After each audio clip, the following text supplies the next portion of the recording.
Welcome. Thank you for joining us on this edition of News 2. I'm April Knight, and for Sandra Gamansing. Topping our newscast, in the midst of a national recession, the shuttering of the Hovensa refinery dealt a devastating blow to the VI economy. Now, almost 4 years later, several lawsuits, dismissed proposals, and a change in administration, a 25-year deal is in place. But until yesterday, the people had yet to weigh in on any of it. News 2's Monica Jonigan files this report. On Monday, St. Croix residents, many of them former employees of the shuttered refinery, made it clear that their chief concern is the number of jobs that will not be restored under the current agreement with ArcLight. Hovensa's closure rendered over 2,000 St. Croix residents jobless. Under the new agreement, just about 80 full-time positions are guaranteed. And of those, only 80% or 64 are designated for VI residents. Senator Terrence Nelson raised other concerns about the structure of the agreement and restrictions it places on the government. You replied the security interest protects the government. But I don't like the language here that speaks to security interests because we put ourselves subordinate. I do not see the government's concession agreement as subordinate to any of these lenders. It's actually more than all of these lenders combined. I, as government, would not want to voluntarily agree to this. ArcLight officials say construction of a new $6 million asphalt facility could mean job numbers increase to around 200 and did not dismiss the possibility of restarting the facility's refining capacities. Other key elements of the deal include $125 million in investment and $500,000 in annual charitable contributions, to include $100,000 in scholarships. The meeting went late into the night with no deciding vote cast. Monica Jonigan, News 2.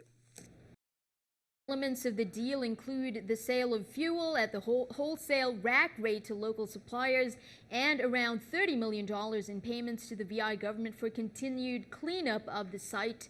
Governor Mapp says in total, the deal will bring in $800 million for the next few fiscal years, which will keep the government from having to borrow additional funds.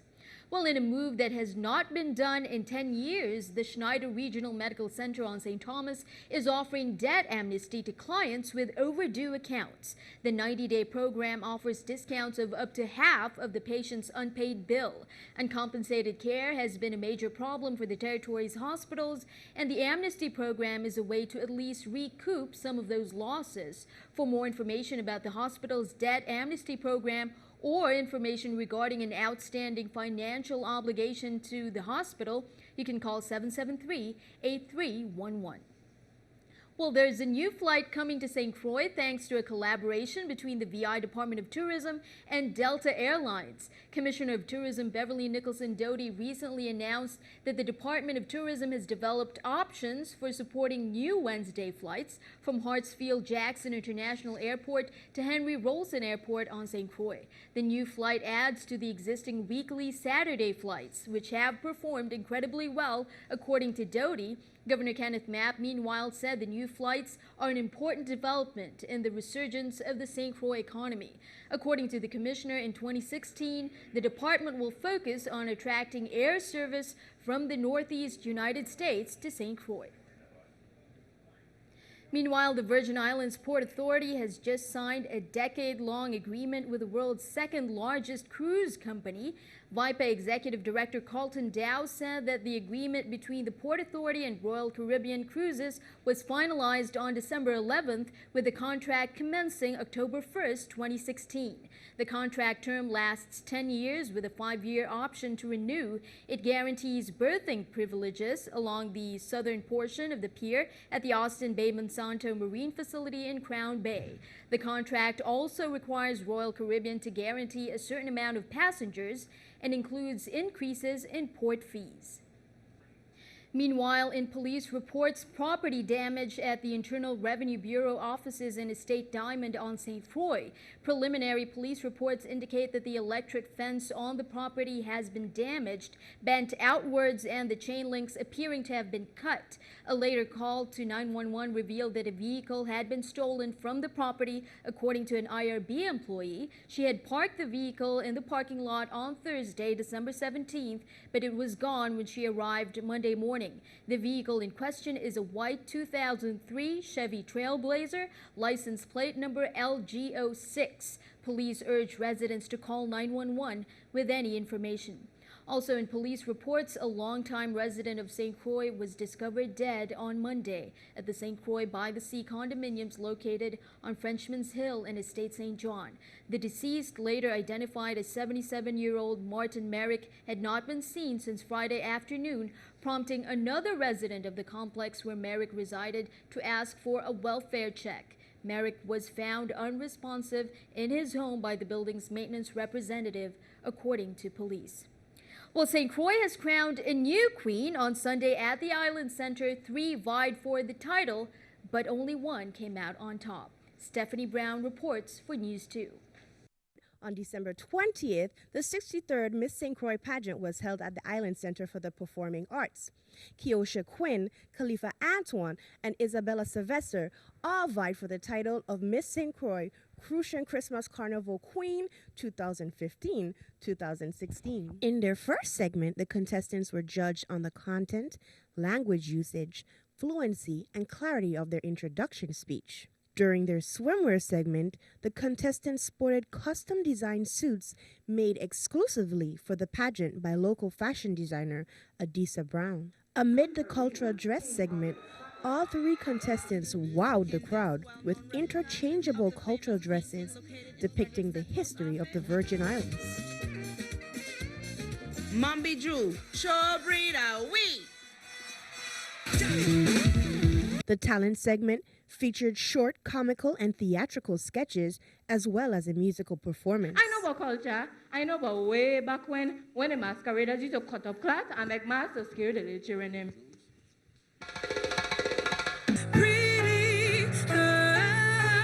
What if I am a black woman? As the evening continued, the contestants dazzled in shimmering gowns made with intricate beading and some with semi-transparent material in vivid colors. And unlike previous years, when the question and answer segment were judged prior to the actual date of the pageant, this year the contestants were interviewed on stage. There will be so many more hurdles that you have to jump over. In the end, Keosha Quinn won Miss Photogenic and second runner-up. Isabella Sylvester won Miss Intellect, Best Talent, and Best Culture Wear, and placed first runner-up. And Khalifa Antoine won Best Evening Gown and the title of Miss St. Croix, Crucian Christmas Carnival Queen 2015-2016. Stephanie Brown, News 2. Thank you for that, Stephanie, and congratulations to our new royalty.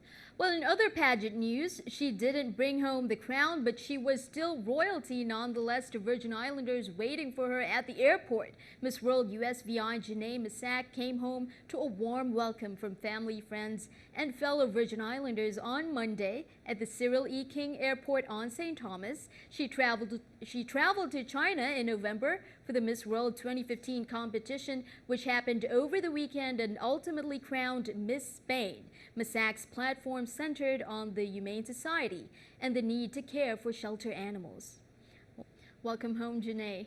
Innovative, meanwhile, is advising its customers of a hardware failure that is affecting clients who are using its HFC or hybrid fiber coaxial network in St. Thomas, especially in the Tutu area. The failure resulted in approximately 1,400 subscribers being locked out of the system.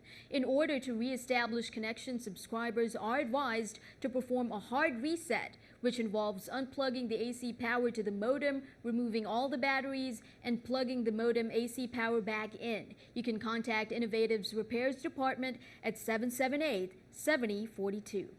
Turning our attention overseas, in Kenya, Muslim bus passengers are being hailed as heroes for banding together to save the lives of Christians during an attack by terrorist group Al-Shabaab. David McKenzie reports from Nairobi. Their aim is to cause terror and division, but Al-Shabaab gunmen here in Kenya came up against an extraordinary show of defiance and unity. On Monday, more than 100 passengers were crammed on this bus, traveling to Mandera on the chronically insecure border with Somalia. Bullets ripped through the side of the bus in an ambush. They were in 2 groups. One group Wafa, the other group So I immediately see people running to the road to stop us. And they told us to get those who are Muslims to come out, go back to class, go back to the bus. A man on the bus told CNN there were 12 Christians on board. The gunman wanted to identify them and execute them.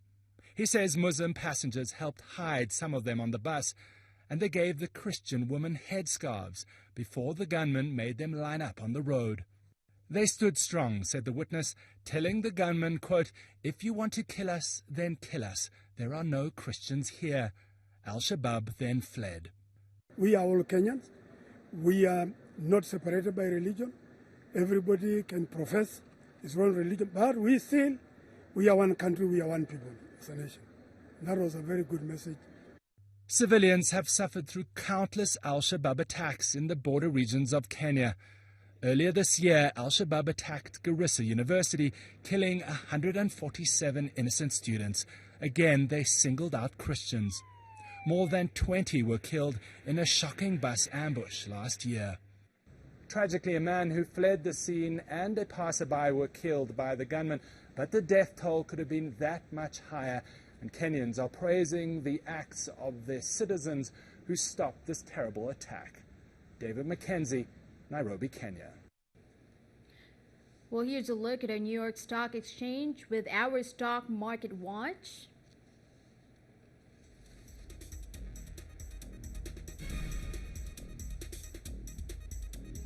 As you can see, everything up. The Dow 165, NASDAQ 32, S&P 19. Coming up on News 2, yet more events to add to your Christmas social calendar, plus a scam that could bring you not the good fortune it promises. That's up next in our Consumer Alerts. We'll be right back.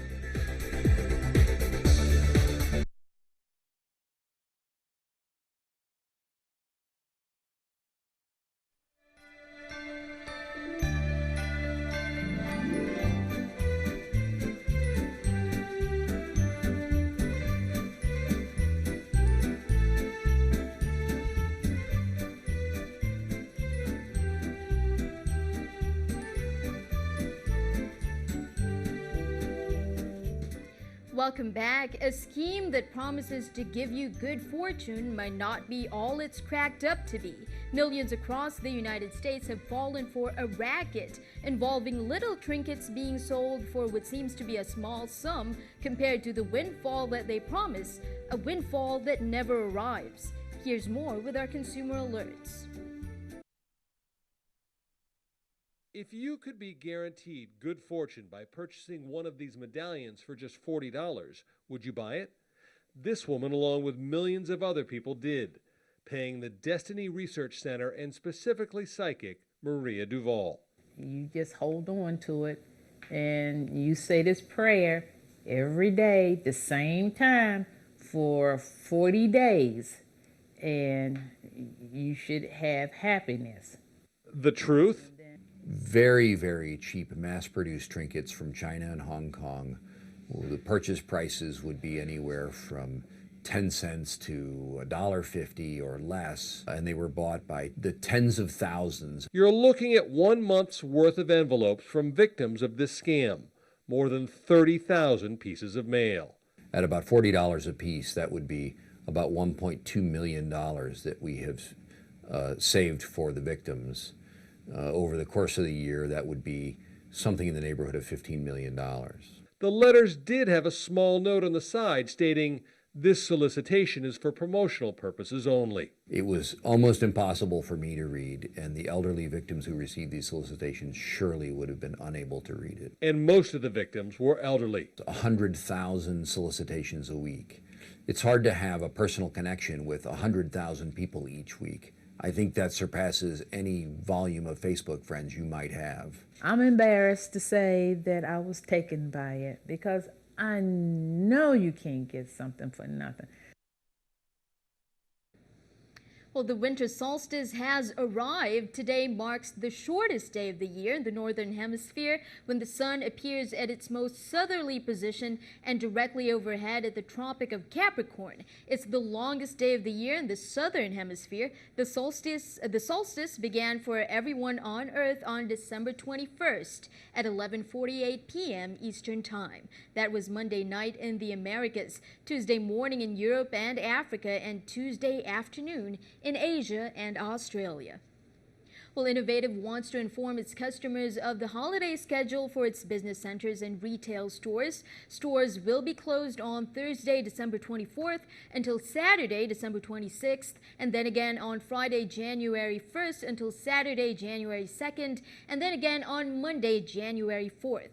The Innovative wireless locations at Estate Diamond and Plaza Extra West on St. Croix, Tutu Park Mall on St. Thomas, and the Marketplace on St. John will be open for business on Thursday, December 24th from 8 a.m. to 2 p.m. The wireless stores will be closed on Friday, December 25th, Saturday, December 26th, Friday, January 1st, Saturday, January 2nd, and Monday, January 4th.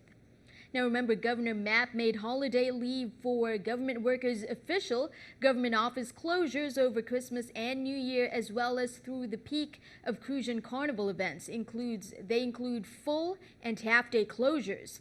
Christmas Eve is a half-day with government offices closing at 1 p.m. All government offices will be closed Christmas Day, and the St. Croix district offices will remain closed on the 30th. Another half-day for New Year's Eve, and all government offices will be closed January 6th as well for Three Kings Day. Well, we're happy to bring you more Christmas events to enjoy with friends and family this season. On Friday, December 25th at 6 a.m., the Challenge of the Carols will take place on St. Thomas at the Emancipation Garden. The event is a tradition that has been occurring since 1924. After a night of caroling around the island, choirs join to show off their volume and vitality in a sunrise Christmas morning show of sound. Meanwhile, on St. Croix, the Africa House located at 1920 King Street in Frederickstead will celebrate the first day of Kwanzaa on Saturday, that's December 26th, from 3 to 5 p.m. The event will feature a fashion show displaying African and Caribbean-inspired outfits. Attendees are encouraged to take part in the fashion show, as well as learn more about Kwanzaa. And here's more Crucian Carnival events for you. On December 30th, the Crucian Carnival Juve will begin from Hannah's Rest Corner in Frederickstead to the Carnival Village at 5:30 a.m. or when the VIPD says go. At noon that same day, the Food, Arts, and Crafts Fair will begin around the Eliza McBean Clock Tower in Frederickstead. Later that evening on December 30th, Reggae Night in the Frederickstead Carnival Village begins at 8 p.m. Local artists include Tia, Cruz Rock, Batch, and Desiree will perform along with Ghost, Junior Reed, and Queen Africa from Jamaica. If you prefer Calypso over Reggae, the Calypso Monarch competition will be occurring at 8 p.m. as well on the same day, December 30th, at the Island Center for the Performing Arts. Stay tuned, we'll have more scheduled events for you. Well, we went around the island and asked people for what they want for Christmas, and here is the result. What's your Christmas wish for the Virgin Islands?